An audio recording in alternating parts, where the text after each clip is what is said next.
क्या आप cyber security में आप बग हंटिंग वेब टेस्टिंग करते तो ये वीडियो होने वाली है काफी खास आपके लिए, क्योंकि आज बताने वाला हूं मैं ओवास ने रिलीज कर दिया अपना 2025 का नया वर्जन वेब एप्लीकेशन के लिए। ये वीडियो इसलिए खास होने वाली क्योंकि पिछले एक साल से हम लोग वेट कर रहे थे कि ओवास के टॉप 10 के अंदर क्या क्या वो इंक्लूड करने वाला है। तो फाइनली 2025 का जो है वो रिलीज हो गया है आपके सामने। 2021 और 2025 दोनों को दिखाया हुआ है। आज बात करेंगे इसके अंदर नई कैटेगरीज कौन कौन सी ऐड हुई है, उसका रीजन क्या था ऐड करने का। साथ में कुछ कैटेगरीज को जो थे उनको नाम को चेंज कर दिया गया है, तो वो कैसे चेंज हुआ, क्यों, क्या रीजन था चेंज करने का, वो सब बहुत डिटेल में बात करेंगे। ये 2025 वाला जो वर्जन है काफी इंपॉर्टेंट रहने वाला है आपके लिए अगर आप सिक्योरिटी में है। वीडियो को एंड तक देखिए ताकि मैं आपको एक एक वल्नरेबिलिटी के बारे में बहुत डिटेल में एक्सप्लेन कर सकूं जो नई नई ऐड हुई है या फिर जिसके अंदर नेम को है चेंजेस करा गया है। ठीक है, बिना टाइम वेस्ट करे स्टार्ट करते हैं। बता दूं मैं आपको पहले 2021 का जो वर्जन है उसके अंदर A01 जो फर्स्ट नंबर के ऊपर रैंक कर रही थी वल्नरेबिलिटी, वो थी ब्रोकन एक्सेस कंट्रोल। अगर आप देखेंगे इस वल्नरेबिलिटी जो है ना, ये वल्नरेबिलिटी को सेम एज इट इज 2025 के अंदर भी फर्स्ट नंबर पर रहने दिया है, क्योंकि ब्रोकन एक्सेस कंट्रोल एक high level critical level vulnerability, मतलब कि आपका डेटा जो है ना, कोई ऐसा बंदा जो अनऑथराइज है वो आपका डेटा एक्सेस कर सके। जहां पे एक्सेस कंट्रोल प्रॉपर्ली इंप्लीमेंटेड नहीं होते, किसी अनऑथराइज लोकेशन का, किसी अनऑथराइज एंड पॉइंट का एक्सेस ले लेना, ये ब्रोकन एक्सेस कंट्रोल में आता है। जब एप्लीकेशन उसको रेस्ट्रिक्ट नहीं कर सकती कि भाई अगर मान लो मेरे को, मैं तपन हूं और मैं तपन का मुझे लॉकर का एक्सेस लेना है, पर हो सकता है कि विशाल आके तपन का लॉकर का एक्सेस ले ले, तो ये ब्रोकन एक्सेस कंट्रोल में हो गया, क्योंकि बैंक आइडेंटिफाई नहीं कर पाया कि जो विशाल है ये तपन है या नहीं। ठीक बात है। तो ऐसे ही ब्रोकर एक्सेस कंट्रोल को एल्डेस सेम अपनी जगह पे रहने दिया है और वो बहुत सही काम कर रहा है। बात करें क्रिप्टोग्राफिक फेलियर जो है ना, आप देखेंगे तो क्रिप्टोग्राफिक फेलियर हमें आमतौर पर जब हम टेस्टिंग करते हैं तो काफी जगह मिलता भी है, पर उतना इंपॉर्टेंट नहीं था कि इसको सेकंड लेवल पे, सेकंड रैंक पे रखा जाए। 2021 में डाला गया था, पर उसके बाद धीरे धीरे समझ में आ गया हुआ उसको कि भाई ये इतना क्रिटिकल नहीं है। बहुत क्रिटिकल है, पर काफी सारे ऐसे प्रिकॉशंस ऑलरेडी आ गए हैं। आज की तारीख में हम लोग सोर्स कोड रिव्यू करवाते तो उन सबसे ये सब आइडेंटिफाई कर लिया जाता है आराम से। तो इसको उठा के थोड़ा सा नीचे शिफ्ट कर दिया गया है। ये फोर्थ कैटेगरी में आ गया क्रिप्टोग्राफिक फेलियर के नाम से। उसके बाद थर्ड नंबर पे था हमारा इंजेक्शन। इंजेक्शन हमेशा ही बहुत बड़ी लेवल की वल्नरेबिलिटी लगी है, लाइक आपका कमांड इंजेक्शन हो गया, एचटीएमएल इंजेक्शन हो गया, एसक्यूएल इंजेक्शन हो गया। ये सारी कैटेगरी इंजेक्शन कैटेगरी के अंदर आती है, जिसको बेसिकली इन्होंने शिफ्ट किया। थर्ड पोजीशन पे था ये, इसको शिफ्ट करके फिफ्थ पोजीशन पे डाल दिया गया। अब ऐसा नहीं कि ये जरूरी नहीं है, पर एसक्यूएल इंजेक्शन आप देखेंगे कि ये ना, एसक्यूएल इंजेक्शन हो गया, कमांड इंजेक्शन हो गया, एचटीएमएल इंजेक्शन हो गया, अगर आपने इनपुट वैलिडेशन प्रॉपर्ली इंप्लीमेंट कर रखा है तो उस कंडीशन में ये वल्नरेबिलिटीज जो है ना वो आराम से मिटिगेट करी जा सकती है। सर्वर वैलिडेशन है, सैनिटाइज डेटा हो रहा है, तो उस कंडीशन में इंजेक्शन को काफी अच्छे से हम लोग रोक सकते हैं। उसके बाद है हमारे फोर्थ नंबर की जो वल्नरेबिलिटी थी वो था इनसिक्योर डिजाइन, क्योंकि ये एक इंपॉर्टेंट वल्नरेबिलिटी थी और इसको नए 2021 में ऐड करा गया था। तो इनसिक्योर डिजाइन को भी इन्होंने शिफ्ट कर दिया है सिक्स नंबर पे, क्योंकि अब जो है आप देखेंगे तो एप्लीकेशन डेवलपमेंट के अंदर एसडीएलसी हमारा ऐड हो रहा है। ठीक है ना, software secure software development life cycle जब ऐड हो जाता है तो उस कंडीशन के अंदर कोई एप्लीकेशन को डेवलप करने से पहले उसको डिजाइन करा जाता है। उस डिजाइन करते वक्त हम लोग कंसिडर करते हैं हमारे सिक्योरिटी पैरामीटर्स को। तो एक बहुत बहुत ना आम तौर पे आप देखिए कि जब पहले से ही हम काम कर रहे हैं सिक्योरिटी पे, तो डिजाइन के अंदर वीकनेस या फ्लॉ होना काफी हद तक नामुमकिन है। तो इसलिए इस वाले वल्नरेबिलिटी को भी शिफ्ट कर दिया गया सिक्स नंबर के ऊपर, दिख रहा होगा आपको। A6 के ऊपर डाला गया है इनसिक्योर डिजाइन। अब उसके बाद बात करें सिक्योरिटी मिस कॉन्फ़िगरेशन के बारे में, तो सिक्योरिटी मिस कॉन्फ़िगरेशन में हाल ही में आपने देखा होगा बहुत सारी ऐसे साइबर अटैक्स हुए हैं या फिर साइबर ग्लिचेस हुए हैं जिनकी वजह से हो सकता है कि एयरपोर्ट बंद हो जाए या फिर बहुत सारी चीजें हुई है। तो बेसिकली अगर आप देखें सिक्योरिटी का मिस कॉन्फ़िगरेशन, अपडेट का इशू, या मान लो रॉन्ग अपडेट डाल देना, ऐसे बहुत सारे, या फिर मान लो कि डिफॉल्ट यूजर नेम पासवर्ड डाल देना, या आपका जो सिस्टम है वो डिफॉल्ट इंफॉर्मेशन दे रहा है। तो सिक्योरिटी मिस कॉन्फ़िगरेशन एक क्रिटिकल लेवल पे इंफ्रा को है ना इम्पैक्ट करता था। ऑल्दो अब देखिए तो वल्नरेबिलिटी तो बहुत कुछ नहीं मिलता, पर अगर इसका इम्पैक्ट देखें ना तो इम्पैक्ट बहुत बड़ा था। उसकी वजह से इसको सेकंड नंबर पे शिफ्ट कर दिया गया है, जिसकी वजह से आपके पूरे ऑपरेशंस को बहुत बड़ा इम्पैक्ट हो सकता है। यहाँ पे 2025 में जो ऐड करा गया, ऑब्वियसली बात है, ओवास जो है सर्वे करता है, सीवीज चेक करता है, नंबर ऑफ इंसिडेंट चेक करता है, उसका इंपैक्ट लेवल चेक करता है, उसी के हिसाब से वो उसको रैंक देता है। आप देखेंगे आप 0 से लेके 10 तक जो है ये रैंकिंग है इसकी, ये ना भाई ये रैंक कैसे करता है। अभी रैंक कर कैसे रहा है बताऊंगा मैं अभी आपको आने वाले मतलब इसी वीडियो के अंदर आगे की तरफ। ठीक है, तो यहाँ पे इसको आगे कर दिया गया, सेकंड नंबर पे लेकर आ गया, ये एक अच्छा डिसीजन था। वल्नरेबल एंड आउटडेटेड कंपोनेंट, ये एक बहुत इंपॉर्टेंट लेवल की वल्नरेबिलिटी थी जिसको हमने ऐड कर दिया है। सॉफ्टवेयर सप्लाई चेन फेलियर, भाई ये अगर देखें इन्होंने ऐड तो इसमें कर दिया, पर ये एक नई कैटेगरी है, इससे पहले कैटेगरी नहीं थी। क्योंकि आपने देखा होगा रिसेंट में जो भी साइबर अटैक्स हुए या फिर साइबर की वजह से जो हमारे मिस हैपनिंग्स हुई है किसी ऑर्गेनाइजेशन के अंदर, उसका सबसे मेन इंपॉर्टेंट टास्क क्या था कि supply chain failure. Supply chain failure के ऊपर बहुत सारी चीज हो सकती है। इवन अगर आपने ओवास टॉप 10 फॉर एलएलएम नहीं देखा है तो उसके अंदर भी सप्लाई चेन फेलियर के अंदर रखा गया कि भाई कहीं किसी एक रिपोजिटरी से आप डेटा लेकर आ रहे हैं, हो सकता है कि वहां पे हमने कुछ गलत अपडेट कर दिया है, हैकर ने उसमें कुछ पॉइजन कर दिया है, जो फ्री लाइब्रेरीज हम लोग यूज कर रहे हैं वहां पे मैनिपुलेशन हो गए। तो उस कंडीशन के अंदर जो सॉफ्टवेयर जब डेवलप कर रहे हैं उसके दौरान आप जो भी चीजें उसमें इंटीग्रेट कर रहे हैं उसी के दौरान बीच में बग्स आ जाए तो चक्कर पड़ जाएगा, और ये बहुत बड़ा बग है एक तरीके से देखा जाए तो इसलिए इसको शिफ्ट करना जरूरी पड़ गया और इसी इसी कैटेगरी को इन्वॉल्व करते हुए वल्नरेबल एंड आउटडेटेड कंपोनेंट्स को भी डाल दिया गया है। उसके बाद जो दे रखा है A7 के ऊपर, इसको छेड़ा नहीं गया, एल्डस डाल दिया आइडेंटिफिकेशन एंड ऑथेंटिकेशन फेलियर। इतना बड़ा नाम जरूरी नहीं था तो उन्होंने सिंपली कर दिया ऑथेंटिकेशन फेलियर। जैसे कि आपको पता होगा इससे पहले वाला जो स्टैंडर्ड था उसके अंदर इंजेक्शन जो था ना, एक इंजेक्शन कैटेगरी थी, एक क्रॉस साइड स्क्रिप्टिंग थी। बाद में लगा गया क्रॉस साइड स्क्रिप्टिंग भी तो काइंड ऑफ इंजेक्शन ही है, तो उसको मर्ज कर दिया गया हमारे 2021 के अंदर A3 वाली वल्नरेबिलिटी में। ऐसे ही आइडेंटिफिकेशन एंड ऑथेंटिकेशन फेलियर, पहले तो यूजर को आइडेंटिफाई करना और फिर उसको ऑथेंटिकेट करना। देखो यूजर को आइडेंटिफाई हम कैसे करते हैं, जब आप यूजर नेम डालते हैं तो यूजर को आइडेंटिफाई करा जाता है, और जब आप उसका पासवर्ड डालते हैं तो उसको ऑथेंटिकेट करा जाता है। बेसिकली ऑथेंटिकेशन के लिए हम लोग यूजर नेम और पासवर्ड का यूज करते हैं। तो पहले तो अगर आपका एप्लीकेशन, आपका सिस्टम यूजर को आइडेंटिफाई करने में फेल हो जाए कि वो यही यूजर है या नहीं, तो वैसा चीज तो देखा जाए तो इसको A7 कैटेगरी में ही रखा गया है, इसको शिफ्ट नहीं करा गया अपनी रैंकिंग से।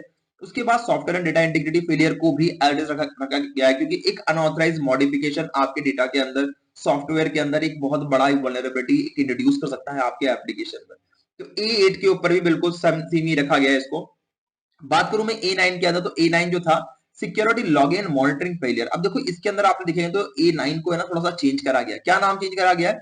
सिक्योरिटी लॉगिंग था तो उसको लॉगिंग कर दिया, ठीक है। तो लॉगिंग मतलब एनीथिंग, मतलब कि सिक्योरिटी नहीं, सारी चीज लॉग होनी चाहिए। एन अलर्ट फेलियर, पहले था मॉनिटर फेलियर और अभी है अलर्ट फेलियर। क्या होता है कि जब आपने देखा होगा कि अगर फायरवॉल, अगर आप समझते हैं फायरवॉल होता है कि एक डिवाइस और एक सॉफ्टवेयर बेसिकली इसका काम होता है नेटवर्क में अनऑथराइज एक्सेस से बचाना।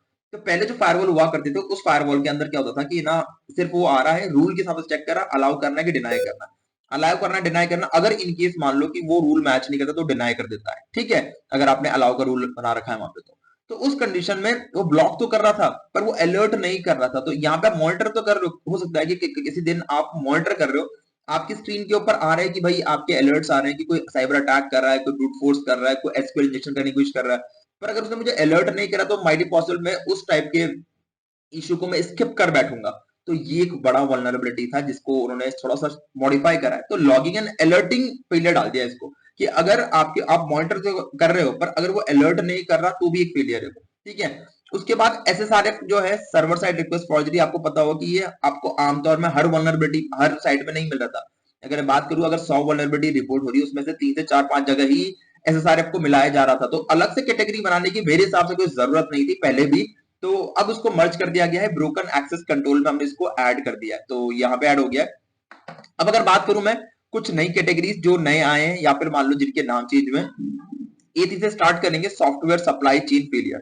तो यहाँ पर आता हूं मैं, तो दिख रहा होगा कि ना this was top rank in top 10 community survey with exactly 50% respondent ranking it #1। मतलब कि फर्स्ट नंबर पे 50 लोगों से ऊपर इन्होंने बोला कि भाई फर्स्ट नंबर पे आना चाहिए, क्योंकि ये एक बहुत बड़ा रीजन था अभी रिसेंट में जितने भी इश्यूज हुए हैं साइबर रिलेटेड, ठीक है। तो अब देखो यहाँ पे देख रहा है कि 2013 की appearing in since initially appearing in the 2013 top 10 A9, मतलब A9 में डाला गया था। बता दूं मैं आपको कि 2013 के अंदर जब इसको लॉन्च करा गया था ओवास को, तो उस कंडीशन में A9 कैटेगरी में डाला गया था। इसकी कैटेगरी थी using component with known vulnerabilities, अगर आपको पता हो तो वो इस टाइप की वल्नरेबिलिटी को ही कवर करता था, ठीक है। उसके बाद देखो इसमें देखा the rise has the risk has grown in the scope to include all supply chain failure. तो उसके बाद धीरे धीरे इसका स्कोप बढ़ता चला गया और इसमें सारी चीजें ऐड होना शुरू हो गई। तो उसकी वजह से देखो इसमें टोटल मिला के जो है 11 सीवी रिपोर्ट करेगा, यहाँ पे दिख रहा होगा आपको 11 सीवी जो है वो रिपोर्ट करेगा इसके अंदर। ये सेलेक्ट क्यों नहीं हो रहा? हाँ अच्छा, ये सेलेक्ट नहीं हो रहा, बीच में इमेज लगी, ठीक है। तो 11 सीवी रिकॉर्ड करे गए इसके अंदर, ठीक है। और यहाँ पे इसने कुछ एक स्कोर टेबल दे रखा है कि सीवी कितने मैप है, तो यहाँ पे दे दिया 5 सीवी मैप कर रखे हैं इसके ऊपर। और मैक्सिमम इंसिडेंट रेट दे दिया यहाँ पे, एवरेज इंसिडेंट रेट दे दिया, मैक्सिमम कवरेज दे दिया, एवरेज का। तो मतलब ऐसे काफी सारे पैरामीटर्स होते हैं जिसके थ्रू ओआस जो है ना आइडेंटिफाई करता है। टोटल देखो यहाँ पे सीवी मैप करे गए और यहाँ पे टोटल सीवी अगर टोटल अकरेंस कितने हैं, सॉरी टोटल सीवीज जो है ना वो 11 यहाँ पे दिए गए।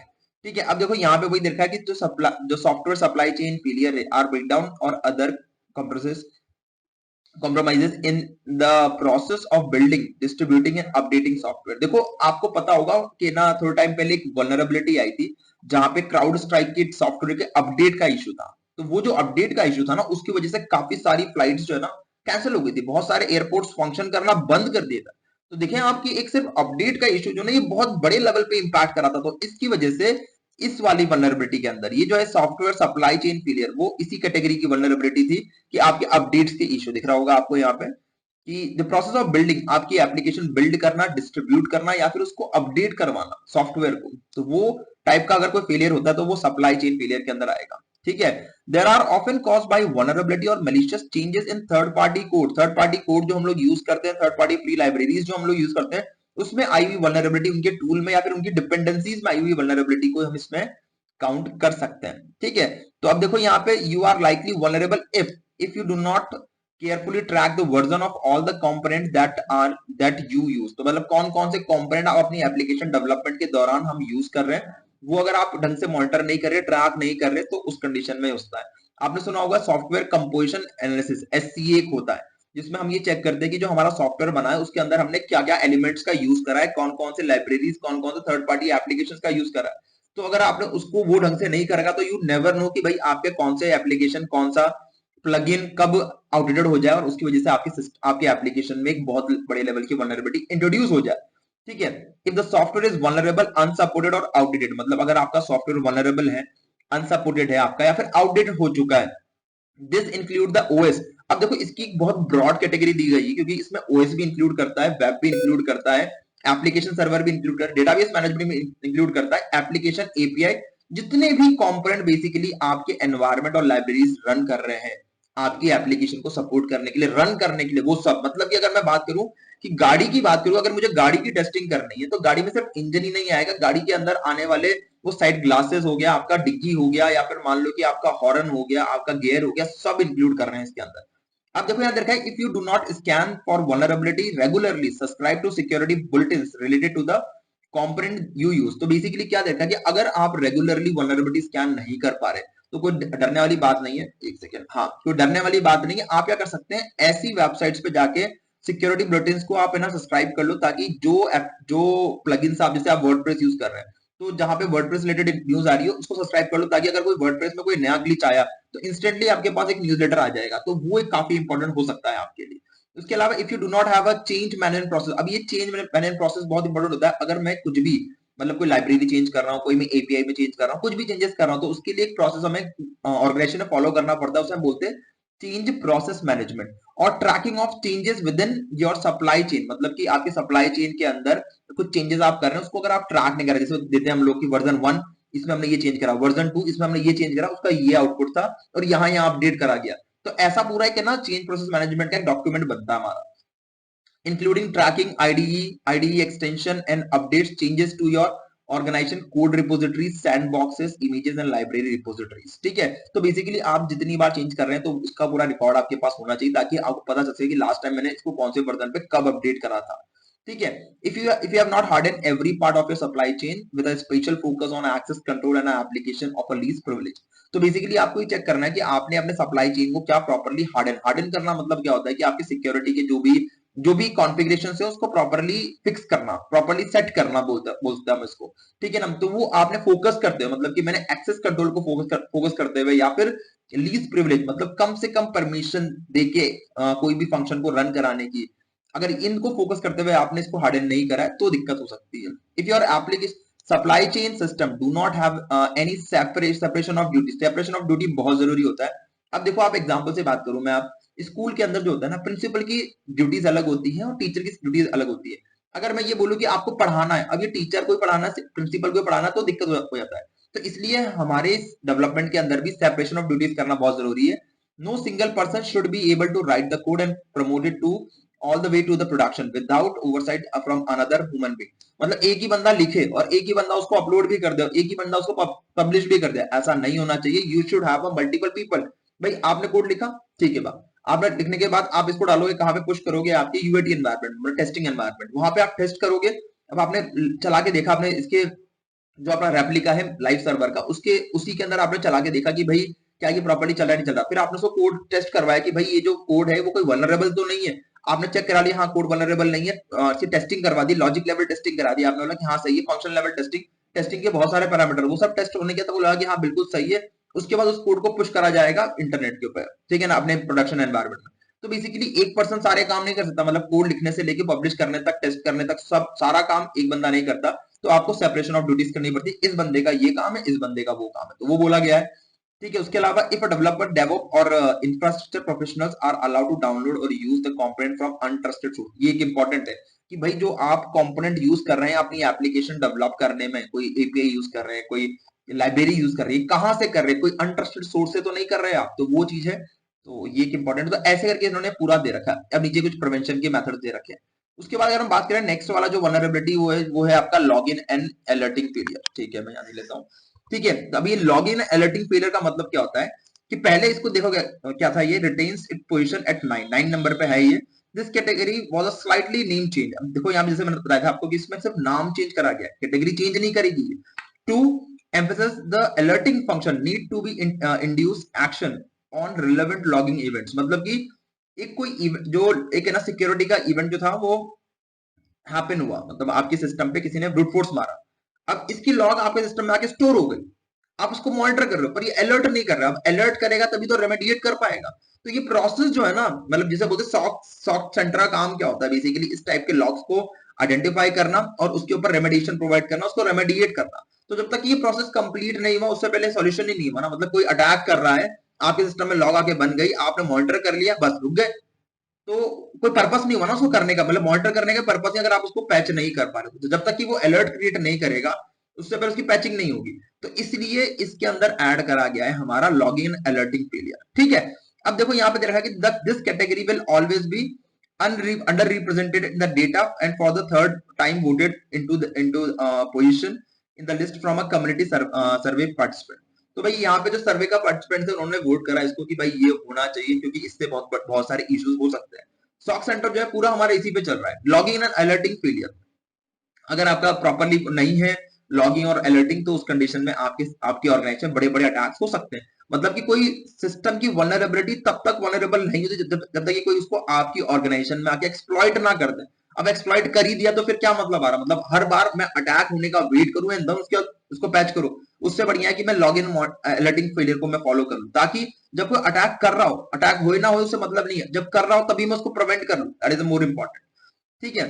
अब उसके बाद देखा है but can be very impactful for visibility and incident alerting and forensic. Forensic में ये बहुत बड़ा रोल होता है, क्योंकि अगर कोई आप प्रॉपरली किसी डेटा को लॉग नहीं कर रहे तो आप उस पर फॉरेंसिक कराओ कैसे।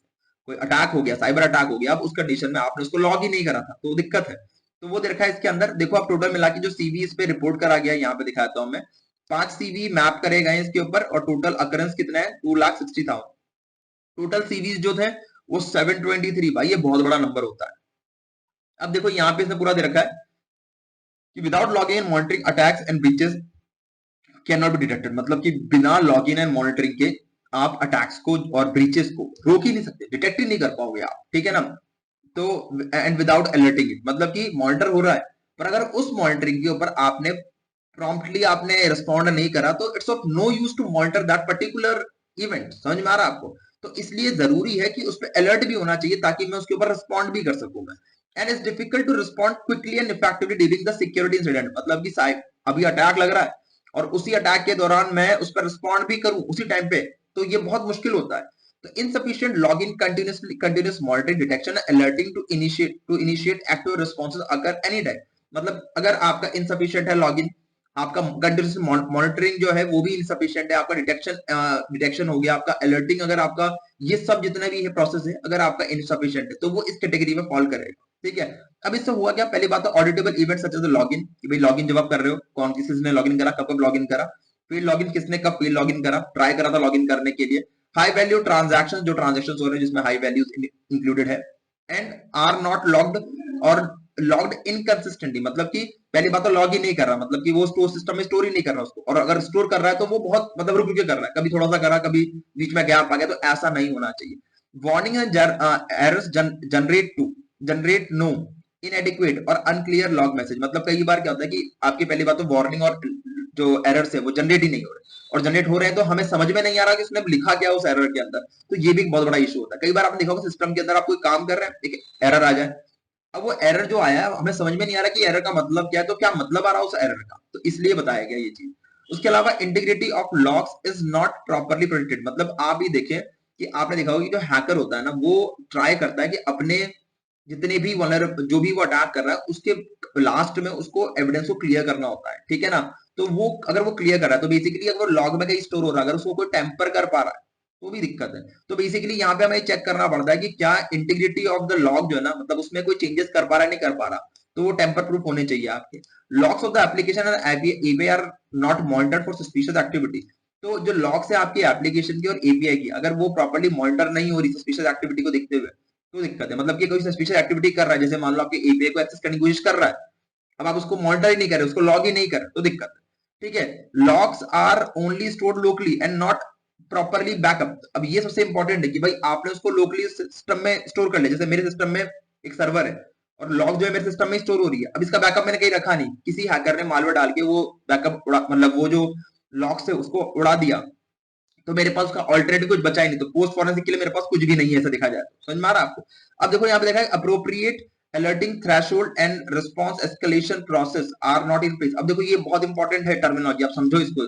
तो भाई अप्रोप्रिएट अलर्टिंग थ्रेशोल्ड आपने सेट नहीं कर रखा, भाई कितने, जैसे मान लो कि आपने बोला कि मैंने पहली बार पासवर्ड ट्राई करा नहीं लगा, दूसरी बार ट्राई करा नहीं लगा, तीसरी बार ट्राई करा, एक थ्रेशोल्ड सेट करना पड़ता है। नॉर्मल क्या होता है, अगर आपका मैं बात करूं जीमेल का पासवर्ड, काफी सारे लोग जो वीडियो देख रहे हैं भूल गए होंगे शायद से, ठीक है, तो आप दो तीन बार तो ट्राई करोगे ना, अब एक दो बार में ब्लॉक कर देगा चक्कर पड़ जाएगा, तो हमें थ्रेशोल्ड सेट करना पड़ता है कि भाई 10 बार से ऊपर ट्राई नहीं करना चाहिए, 10 बार की, जैसे बैंकों में 3 बार होता है, 3 बार के ऊपर ट्राई करा तो पूरे दिन भर के अकाउंट लॉक हो जाए, तो थ्रेशोल्ड वैल्यू सेट कर दी हमने। या फिर कि अगर मान लो ये नहीं हुआ तो फिर नेक्स्ट लेवल पे क्या जाने वाला है, तो इस चीज को सेट करना बहुत जरूरी है।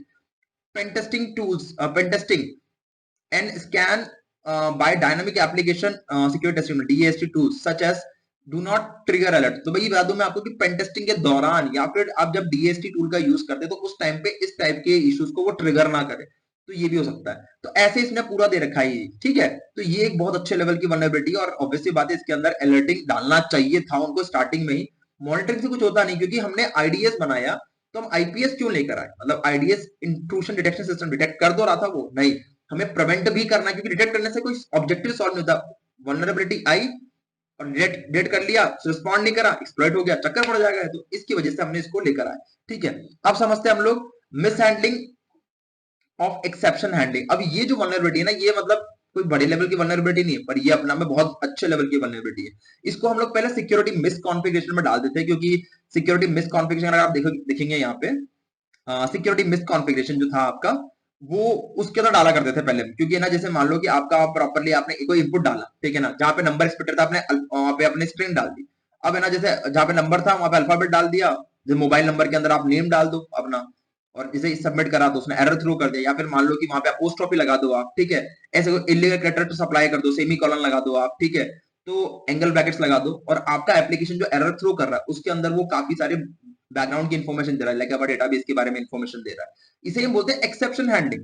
तो miss handling of exceptional condition is a new category इन 2025, तो मतलब ये एक नई कैटेगरी है, पर ये आ पहले से रही है, कुछ नया नहीं है। अगर आप देखो कि नया वल्नरेबिलिटी जैसे ऐसे सारे पहले नहीं था, ठीक है ना, 2021 से पहले नहीं था, पर 2021 में आया तो ये एक नया वल्नरेबिलिटी था, ये कोई नई वल्नरेबिलिटी नहीं है, बस इसको नाम डाल के कुछ सारी वल्नरेबिलिटीज को एक साथ क्लब कर दिया गया।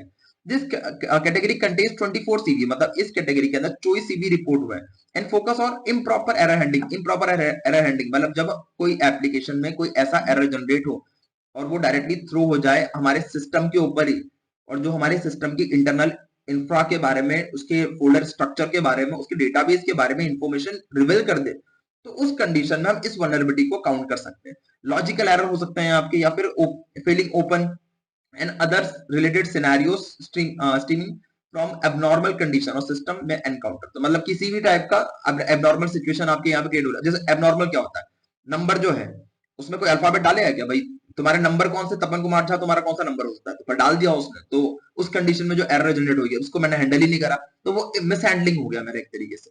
ठीक है, this category has some CV that was previously associated with poor code quality. भाई इसका जो एक रीजन था ना वो था पुअर कोड क्वालिटी की वजह से, तो वो कैटेगरी के अंदर कुछ सीवी जो पहले रिपोर्ट करे गए थे वो पुअर कोड क्वालिटी के थे। This was too general for us in our opinion, this more specific category provides better guidance. ठीक है, अब देखो यहाँ पे क्या दे रखा है कि आप देखिए तो generation of error message containing sensitive information, जैसे आपने कोई एसक्यूएल क्वेरी डाल दी और रिस्पांस के अंदर जो एरर आया आपके, उसके अंदर आपके एसक्यूएल डेटाबेस के बारे में इंफॉर्मेशन आ गई, टेबल के बारे में इंफॉर्मेशन आ गई, क्वेरी के बारे में इंफॉर्मेशन आ गई, पैरामीटर के बारे में इंफॉर्मेशन आ गई, तो वो है मैसेज कंटेनिंग सेंसिटिव इन्फॉर्मेशन। उसके अलावा failure to handle missing parameter, कुछ मिसिंग पैरामीटर है, जैसे मान लो कोई फॉर्म है, नाम मोबाइल नंबर ईमेल आईडी दे रखा है, उसमें आपने मोबाइल नंबर डालना भूल के सबमिट कर दिया, एरर जनरेट हो गई, ऐसा हो सकता है। या फिर improper handling of sufficient privileges, ये प्रिविलेजेस मतलब कि आपकी परमिशंस को, अगर आपकी प्रॉपर परमिशन नहीं है, जैसे मान लो कि मैं कोई ऐसा टास्क परफॉर्म करना चाह रहा हूं जो सिर्फ एडमिन कर सकता है, उस कंडीशन में जो एरर जनरेट हो रहा है और वो मुझे कुछ यूजफुल इन्फॉर्मेशन दे रहा है, तो वो एक हो सकता है कि वो एडमिन का यूजर नेम रिवील कर दे कि भाई ये जो आपका यूजर नेम, मतलब ये जो एडमिन है, your admin is Tapan, you are not log in as a Tapan account, तो यूजर नेम मिल गया मुझे, समझ में आ रहा है आपको, तो इनसफिशिएंट प्रिविलेज पे जो एरर जनरेट हो रहा है। पॉइंटेड डिफरेंस दे रखा है यहाँ पे, या फिर no failing security, failing security.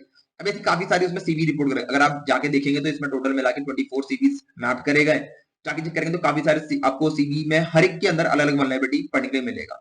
अब देखो यहाँ पे दे रखा है miss handling exception condition is in software happens when program fails to prevent detect and respond to unusual और अनप्रिडिक्टेबल सिचुएशन, मतलब ऐसी सिचुएशन जो आपके डेवलपर ने कभी इमेजिन ही नहीं करी थी। मतलब यार मैं ये सोचूं कि यार कौन सा बंदा अपने मोबाइल नंबर के अंदर अल्फाबेट डाल देता है, मैंने ये इमेजिन ही नहीं करा और डाल दिया उसने, अब इसको हैंडल करने के लिए मेरे एप्लीकेशन के पास कुछ भी नहीं है, कोई भी लॉजिक नहीं है, वल्नरेबिलिटी जनरेट हो गई। ठीक है, तो ऐसा चीज होता है which leads to a crash. कई बार जैसे मान लो अब आपने बोला कि कोई एप्लीकेशन चला रहा है, तो यार एप्लीकेशन में किसी बटन पर क्लिक करना है, एक दो बार तीन बार करेगा, अब आपको क्या पता कि वो घर से लड़कर आया कि वो 100 बार क्लिक कर देगा उस एप्लीकेशन पे। जैसे ही आप आपकी एप्लीकेशन को 100 बार क्लिक मिला उसी एक पॉइंट के ऊपर, क्योंकि आपका सिस्टम जो है थोड़ा हैंग कर रहा था, उस दिन में आपका एप्लीकेशन क्रैश हो गया, वल्नरेबिलिटी जनरेट हो गई। अनएक्सपेक्टेड बिहेवियर, कि भाई कई बार आपके यूजर जो होते हैं ना वो ऐसा बिहेवियर शो करते हैं जो आपको पता ही नहीं चलता कि ऐसा भी कर सकता है। जैसे मान लो कि उसने क्या करा कि आपके ऊपर जहां पे सर्च था उस सर्च के अंदर उसने स्क्रिप्ट इंजेक्ट कर दी, तो ये तो अनएक्सपेक्टेड बिहेवियर था। मतलब हमारा यूजर पागल है क्या कि जो उसमें डाल रहा है, ठीक है, सर्च के अंदर तो उसको कुछ सर्च करना चाहिए डेटा जो साइट पे अवेलेबल है, ये स्क्रिप्ट क्यों डाल रहा है, तो ये अनएक्सपेक्टेड बिहेवियर हो गया। और समटाइम्स वनरेबिलिटी, कुछ वनरेबिलिटीज हो सकती है, तो ये सारा जो है ना ये miss handling of exception condition के अंदर आ गया। तो समझ में आ गया, मतलब ये तीन कैटेगरी के ऊपर बहुत अच्छे से बात करी गई है और ये डालना बहुत जरूरी था, क्योंकि अगर आप देखेंगे कि ना रीसेंट इंसिडेंट के बारे में अगर आप अपडेटेड नहीं है तो आप हैकर मतलब न्यूज को फॉलो कर सकते हैं, ठीक है ना, एक अच्छा प्लेटफॉर्म है, तो आप वहां जाके देखेंगे तो बहुत सारी ऐसी वल्नरेबिलिटीज जो जिसकी वजह से ऑपरेशंस डाउन हो जाते हैं, कंपनीज फेल हो जाती है, या फिर आपके ऑपरेशंस इफेक्ट होते हैं, वो सारे कुछ इनसे रिलेटेड होते हैं। और जो जितने भी हमारे वल्नरेबिलिटीज आती हैं वो देखते हैं कि भाई ये वल्नरेबिलिटी कितना इंपैक्ट करती है और इससे कितना बड़ा डिस्टर्बेंस हो सकता है किसी भी ऑर्गेनाइजेशन के अंदर, तो उसको वल्नरेबिलिटी को इंक्लूड करा था। 2025 के अंदर जो वल्नरेबिलिटीज डाली गई है मेरे हिसाब से काफी फ्रूटफुल वल्नरेबिलिटीज है, काफी जो क्लब करा गया ये बहुत अच्छा था, वरना एक एक वल्नरेबिलिटी एक कैटेगरी में सेंस ही नहीं बैठता। ठीक है, तो ये अच्छा लगा मुझे 2025 का, आई होप कि आपको क्लैरिटी मिल गई 2021 से 2025 के बीच में। अगर आप चाहते हैं कि इन सारी वल्नरेबिलिटी में प्रैक्टिकली मैं एक एक वीडियो लेकर आऊं तो प्लीज मुझे कमेंट कर देना इसके बारे में, एक बार आप इसके बारे में कमेंट कर देना मुझे, अगर आपको चाहिए एक एक पॉइंट के ऊपर मैं वल्नरेबिलिटी के ऊपर प्रैक्टिकल और थ्योरेटिकल दोनों वीडियो लेकर आऊं 2025 वाले वर्जन के ऊपर। साथ में अगर आपको 1-to-1 कोर्स करना है हमारे साथ में, हम लोग भी cyber security, pen testing, web testing, mobile app testing, बहुत सारे सिक्योर टेस्टिंग के कोर्सेज करवाते हैं, तो सोर्स कोड रिव्यू हो गया, तो आप मुझे नीचे दिए गए फॉर्म को जाके भर सकते हैं और मतलब 1-to-1 कोर्स कर सकते हैं। कोर्स की जो स्टार्टिंग प्राइस है बहुत कम से स्टार्ट है और फिर अच्छे लेवल तक जाती है, 1 ईयर तक भी कोर्स है हमारे पास। तो फिर मिलते हैं नेक्स्ट वीडियो के अंदर। आई होप इस वीडियो में आपको काफी अच्छी इन्फॉर्मेशन मिली होगी। अगर आपको किसी और अच्छे टॉपिक के ऊपर कोई वीडियो बनवानी है तो प्लीज आप मुझे कमेंट कर सकते हैं, ताकि मैं उसके ऊपर एक जेन्युइनली अच्छी वीडियो लेकर आऊं अपने रिव्यू के हिसाब से। इस वीडियो में इतना ही। Thank you so much, have a nice day, good night, शबा खैर, जय हिंद, जय भारत। मिलते हैं फिर नेक्स्ट वीडियो में।